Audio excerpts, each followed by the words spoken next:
Debt's one of those things that can either work for you or ruin your finances. So how do you tell the difference? In this video I'll break down the difference between good debt and bad debt using simple examples to help you understand how debt affects your finances and whether it's ever worth taking on. So let's start with the bad debt, since that's the easy one to define. Bad debt is any debt that takes money out of your pocket and doesn't increase your net worth. The classic example is a car loan. So let's say you take out a £20,000 loan over a 3-year term at 10% to buy a new car. Not only do you have to make monthly payments, but the car itself is losing value from the moment you drive it away. It's called a depreciating asset. At the end of this 3-year loan, the £20,000 car that you bought may only be worth as much as £8,000, but you'll have paid over £23,000 towards this loan. From a net perspective, that's £3,000 in interest, plus the reduction in the car called depreciation of £12,000, meaning that on the deal you'll have lost about £15,000.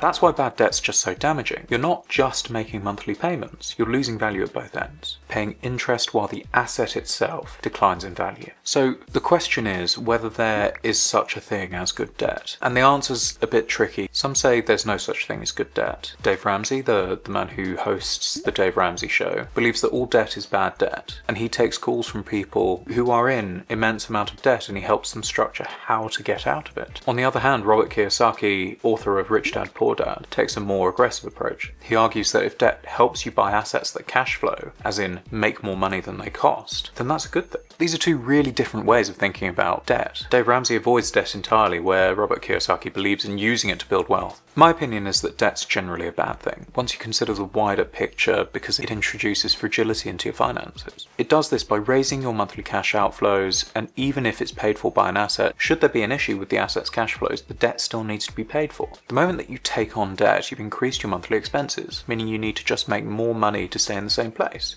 This especially applies to investments. As someone who was silly enough to borrow to invest in the past, I learned the hard way that assumptions can be wrong. Markets go down, tenants don't pay rent, businesses struggle, but the debt still has to be paid. The risk's all on you. Crucially, I'm not against debt, but it's apparent to me that there's a habit in today's society to only discuss the positives that come from borrowing. People often ignore how crushing debt can be when things go wrong. Losing a job, unexpected expenses, or an accidental overspend in a month. Suddenly those payments aren't as easy as they used to be. I believe that before taking on any debt, you should ask yourself what the worst case scenario is. If things go wrong, how many years of your finite life will you spend paying it back? So what do you think? Is taking on debt ever worth it? If you borrow money to invest, how do you protect yourself from things going wrong? Let me know in the comments. I'd love to hear your thoughts. If you enjoyed this, I make videos breaking down personal finance, everything from the basics to more advanced topics. My most recent video is here, and I'll see you next time.